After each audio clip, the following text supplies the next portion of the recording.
It's big. It's red.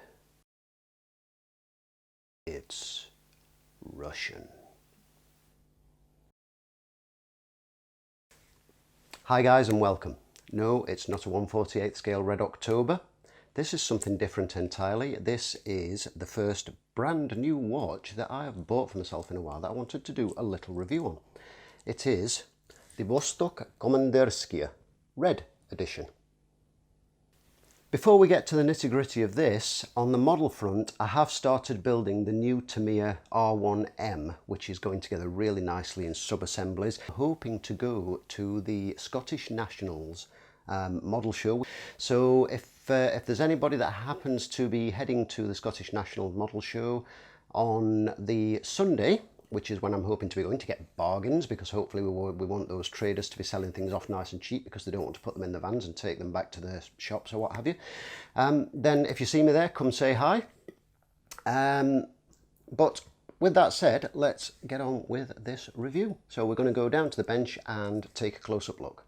So you see there we've got the Vostok logo on the top of the box lid, and if we go ahead and pop that open, oh, there you go. You're not accidentally going to knock that open. As you can see, it's quite good and sturdy. Inside the box we have some foam packing protecting the watch and a Russian guarantee card with bits of information on how to set the time, the positions of the crown and bits and pieces. And what have we got here?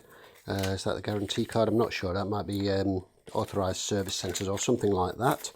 Apparently, I did read somewhere that there are, unsurprisingly in this day and age, some fakes of the Vostok Amphibia, particularly that being a very popular watch. So you do have to take care, be wary of that, and a typical telltale sign is the documents not being in the correct Russian, because there is only the one factory in Russia and the documents will be in Russian. And here of course is the watch itself, as you've just seen in the introduction preview, with its screw down crown, with its wobbly action, which we will talk about in a moment, and looking very, very red and very, very Russian. Inside the case there's a little holder. The crystal, the back of the watch and the bracelet and the clasp all have protective bits of paper and wrap on. I'm going to put it on the timegrapher new out of the box before I've even taken the wrappings off the bracelet, adjusted it, and then I'm going to wear it for a week and then take readings again. We've got a beat error of 0 milliseconds, which is very good. We've currently got a plus 15 to plus 20 seconds a day increase. Looking at this, it looks like it's starting to settle down a little bit just there, about plus 15.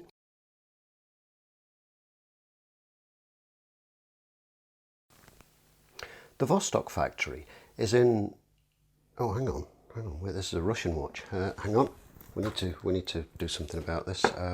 Yeah, that's better. That's better. The Vostok factory is how does that guy do it? There's just no gesturing room. No, this is ridiculous. Vostok is a name that you might not have heard of over in the West, which is not hugely surprising because they're not that well known over here.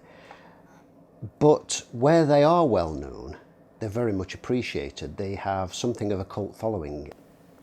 But they've been known to me, but only in the sense of they are a Russian watch company that make ugly watches. Now, bear with me one moment. That's no slight on the Vostok's ability, before anybody sort of gets upset at that comment. It's simply that I've never been a huge fan of the designs as they have been in the last sort of 5 years or so, the Komandirskie range and the Amphibia range. I just don't think they look that nice. They don't float my boat, as it were. Until this one. And I love dive watches, so immediately this design really appealed to me. And oddly enough, the dive series of the Vostok range are the amphibias, whereas this is the Komandirskie, which tends to be the sort of field officer type watch, if you like. So it's a little strange that this is actually a dive style. But the really bold, striking red face and red bezel design really jumped out at me and made me notice it. And this is the first mechanical watch in a long time that I have thought to myself, I really want one. So I went ahead and bought one, and you can buy them from Amazon in the UK for around £75 UK, or you can get them on eBay cheaper, but you do run the chance of having to pay import duty. And with import duty it would amount to about the same. So you're talking about £75, but you might get lucky if you buy it on eBay and get it a little cheaper. This one here is the non-date version.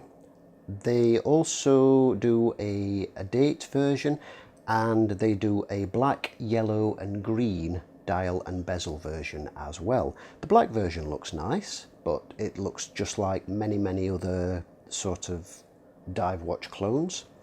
The red one just really stood out to me. The yellow one's not bad, the green I'm not overly keen on. Again, it's all down to personal preference, but they're a bit different, a bit bold, a bit striking, and they really stand out and get noticed. There are two reasons I went with the non-date version. One is aesthetics. I think a non-date dial just looks much nicer. Again, personal preference. The second reason is the fact that they don't have a quick set date function, and that's something that I find quite annoying if you don't wear one watch all of the time, because you might have to jump through 10, 15 days or what have you of dates to get to the one that you want. And when you don't have a quick set date function, it makes that task very tedious. Now, before anybody jumps into the comments to start typing, yes, but there's a quick set hack on the Vostok, I'm going to say right here and now, there is a hack for quick setting the date on the Vostok. It's something that you should not do on any mechanical watch, and I will explain why in a short while. But it's not good for a mechanical watch. If it's something that you do, please stop doing it now for the good of your watch. On the practical aspect, I love a date window for the day-to-day practical use, and I do have a mixture of date, day date and non-date watches, and I swap and change just according to what appeals to me on the day. And most of the date watches I have a quick set date feature, which is really handy, and it tends to be something I look for. As a rule, I will generally avoid date watches that don't have a quick set date feature, except in some very rare circumstances. If the watch is so very appealing that I think I can live with it and cope with the fact that I have to wind the hands round several times. So if you have a watch winder, or if it's going to be your daily wear, it's really not a problem, because you're only going to ever be advancing sort of 1 or 2 days to get the date correct each month as required. But it can be a little bit of a nuisance otherwise. But aesthetically, I prefer the non-date dials. Practically, I prefer the date dials. It's a little bit of a annoying paradox, but you know, it's a case of having to go with what suits. I have seen a review where somebody mentioned that the Vostoks have a hacking feature. They do not have a hacking feature. These movements do not hack. And that is also another feature that I do like, because I do like to set my watches precisely. It's not such a huge problem that it causes you any day-to-day difficulties, but the Vostok movement is quite basic with regards to its functionality. It does not hack, it does not have a quick set date function on the date version.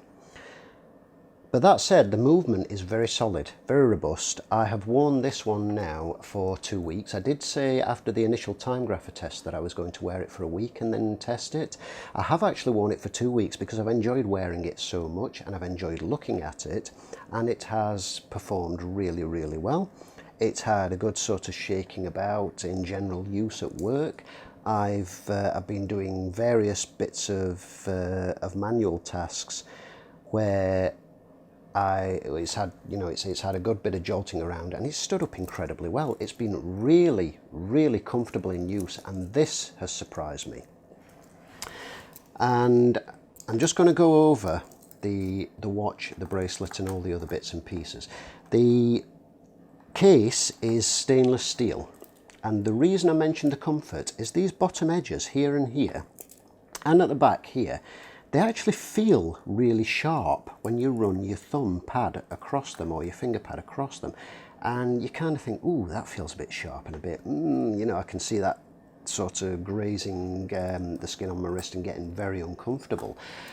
However, that's not been the case at all. It's in the 2 weeks that I've worn this watch, I've not at any point felt like this has been digging in or causing me any problems. And obviously the case back does protrude out a little bit, so it's going to sit proud on your wrist. But these sharp edges have been not noticeable in the slightest. It has a very nice brushed finish around here and on the sides.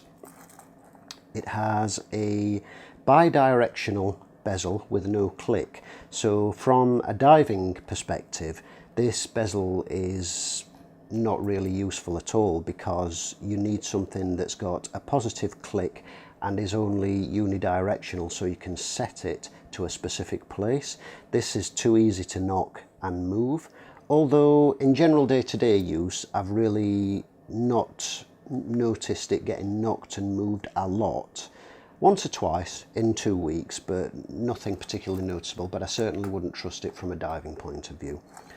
And the dial is red overall with applied numbers and markers and loom pips on the extreme outside.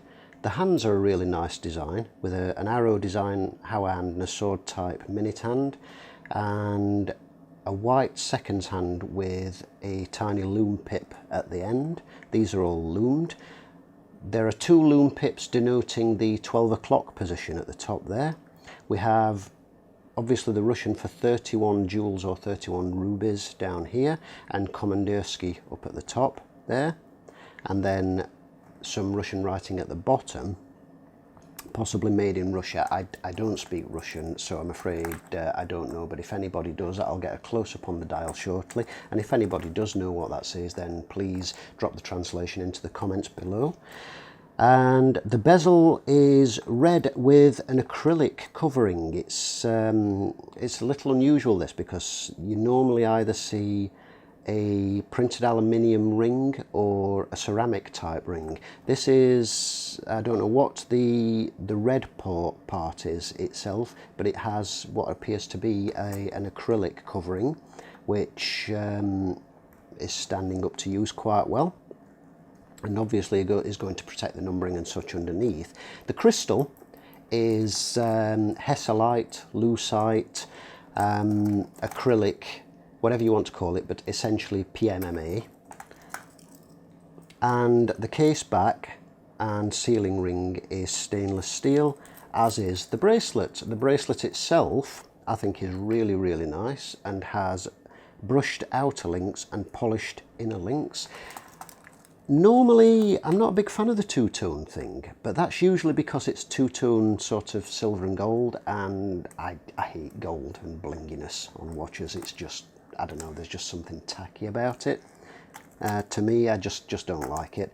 But this, I think, works really nicely. The combination between the brushed outer links and the polished chrome-like stainless steel inner links. The clasp is very simple, but it works well. Push button release with an overlocking portion here and a little peg which slots into there, so it won't come undone until you press the push button release. and then the securing clasp there. Simple but practical and effective. And overall, it's just really nicely made. The bracelet feels a little bit cheap initially, but in use again, it's proved very sturdy, very solid, and you know, doesn't move anywhere.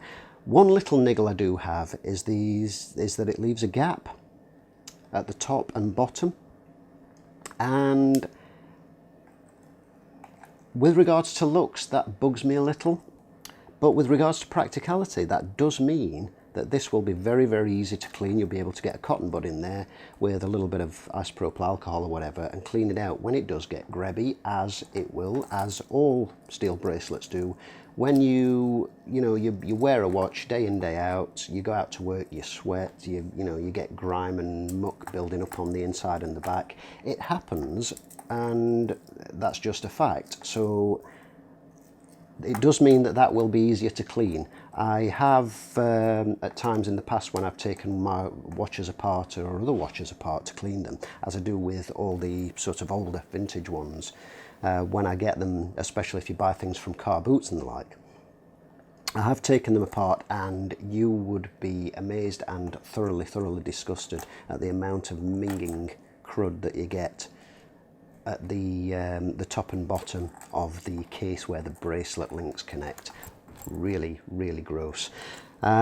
So it's kind of good in that respect, because you can see in there and you can clean in there very easily, but it does kind of niggle at me a little bit. I have kind of toyed with the idea of fitting a leather G10 NATO type strap in a tan or something similar. I think that would look quite nice, but I do like the stainless steel bracelet, that said, so for the moment I'm going to keep that.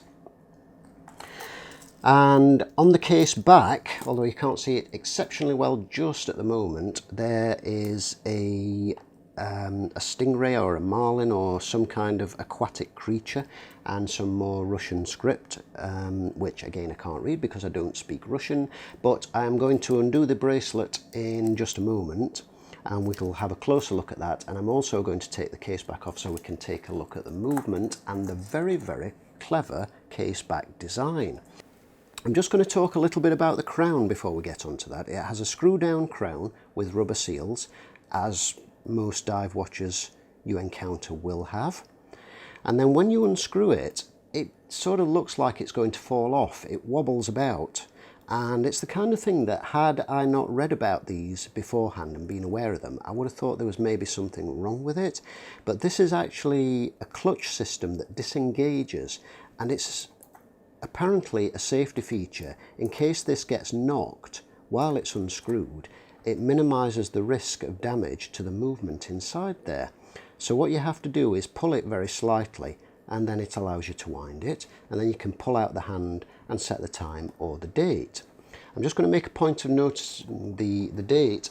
The time is currently about 5 or 6 minutes fast, and this is unaltered in the 2 weeks that I've had it, so it does actually fairly accurately reflect the timegrapher readings, in that it's gained about 6 minutes in 2 weeks, which is really not bad. I am going to regulate this down a bit.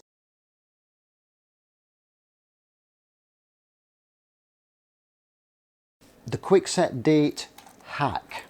Let's talk a little about that. Now, you will have seen people with Vostoks saying what you need to do is pull out the crown and you wind your hour hand around until you see the date change, at which point you wind it back and you move the hour hand back towards the 9 o'clock position, and somewhere around about the 9 o'clock position you'll see the date jump a little bit, and this is where the jumper spring, the pusher, has skipped back past the date ring, and then you can wind it forward again to about the 2 o'clock position or wherever, where the date jumps back.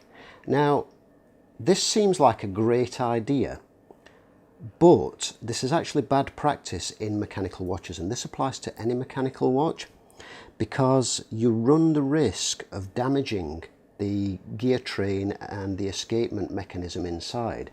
Because of the way that the setting feature works, as you're trying to wind it back, you see there how that second hand stops. This is because as you're winding it back, you're effectively turning the cannon pinion back the wrong way, which is a friction fit on your watch, and that in turn is trying to force the gear train backwards. The looser the fit, the less chance of damaging the movement you have, but it's just not worth risking it. And I have read comments on videos where somebody said, I tried to set the date on my watch and now it stopped working. Well, you know, unfortunately, the chances are you've caused some damage internally to a part of the gear train or the escapement mechanism, and that's going to need to be disassembled and looked at. And unfortunately, that's the way it is. So if you're aware of this hack, please do not spread it around, tell people it's a good idea.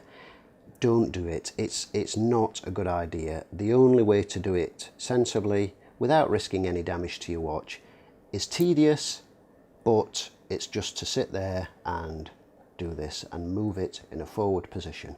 It's a bit of a pain in the backside, but it's the only safe way to do it. Don't risk damaging your movement. I know they're not expensive watches, but it's really not worth it.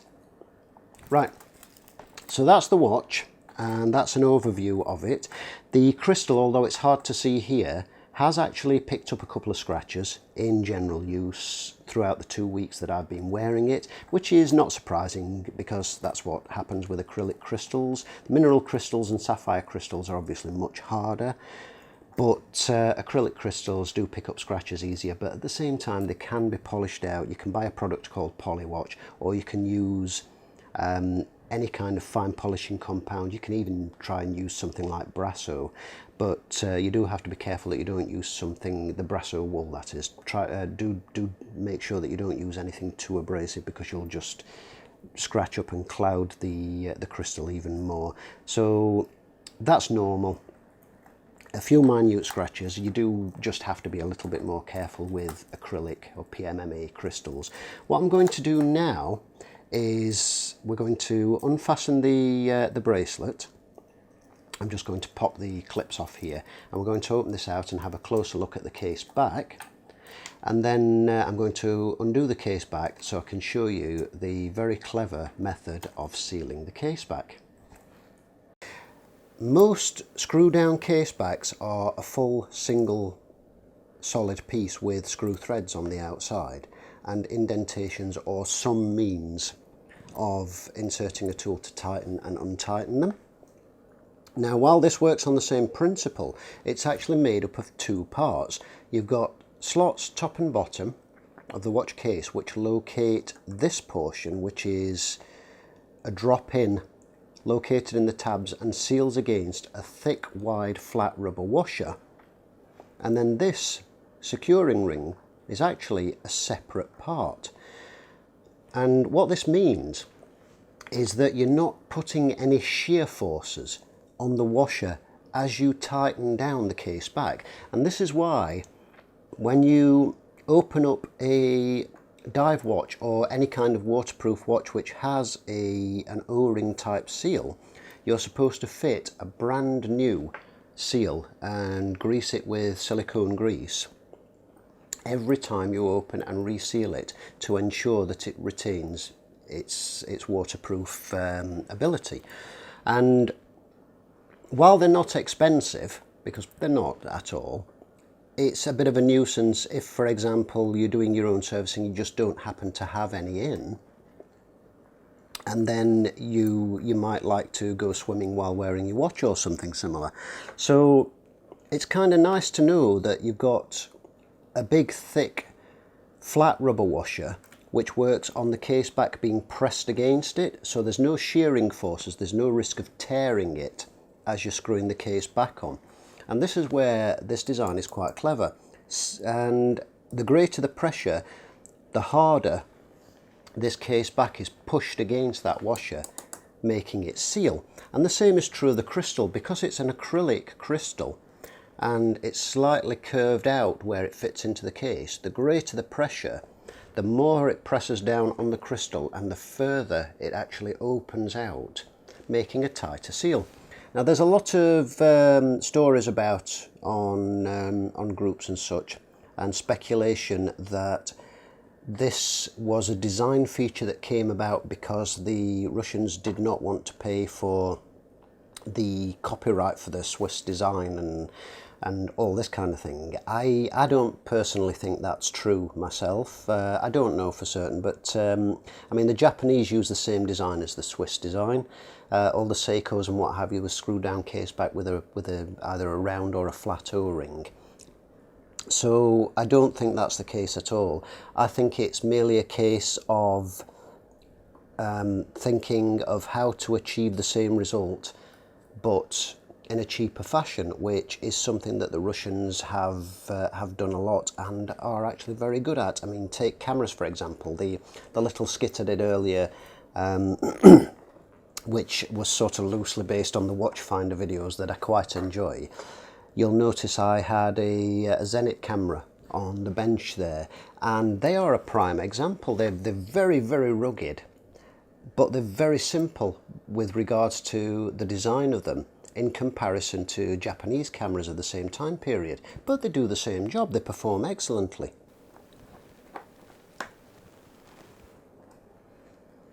Now that's loosened, I'm just going to use a little bit of, well, I was going to say pegwood, but I actually use bamboo skewers, which essentially do the same thing. And you can see there we've got the threaded movement ring, and this is the bit that presses down onto the case back. And I'm just going to take a blower to make sure that there's no debris that I'm going to let fall into the movement there. And I'm going to pop this up.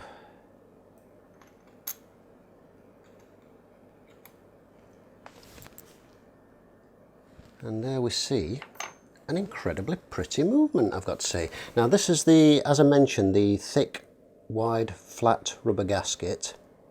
And you can see there, because of the design of it and because of the design of the case, as you see there with the ridges on, this presses firmly down onto that, and because it doesn't twist, it doesn't present any shearing forces and therefore risk of damage. And we've got a really, really nicely decorated oscillating weight there, and you can see the balance working away there. Lovely patterning and design on the oscillating weight. We've got reversing wheels here in what look like copper, but I'm not sure if that's the case, but they certainly look like they are. And as you can see, this allows the rotor to be a bidirectional winder.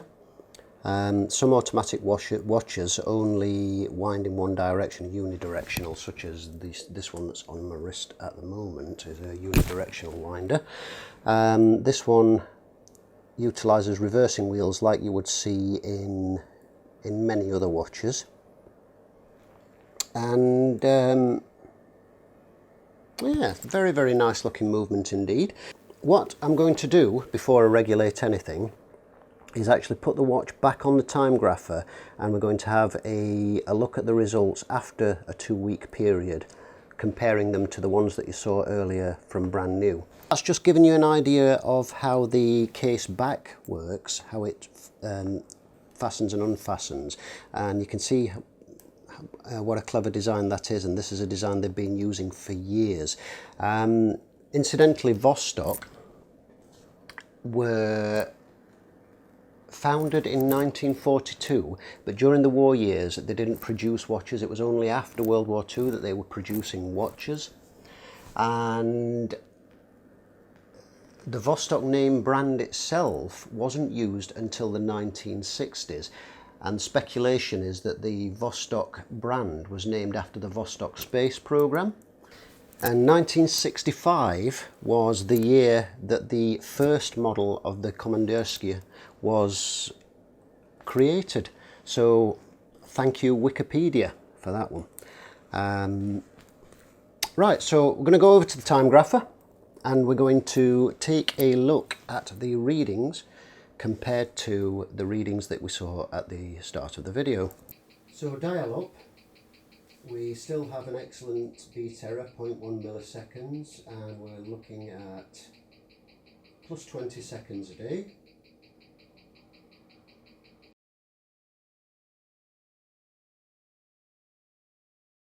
So as you can see, the readings there are very, very similar to the readings that we took at the start, and this is after 2 weeks of daily wear. I will be regulating that back down, and I will do a separate little video on regulating that for anybody that's interested.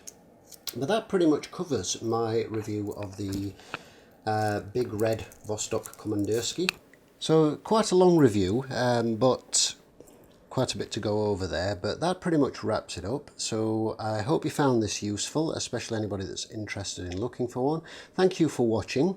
Check out the regulating video, and hopefully I will be doing some more watch related videos as and when I get the opportunity to. But that's pretty much it for this one. And oh, I almost forgot, loom shot. Ooh.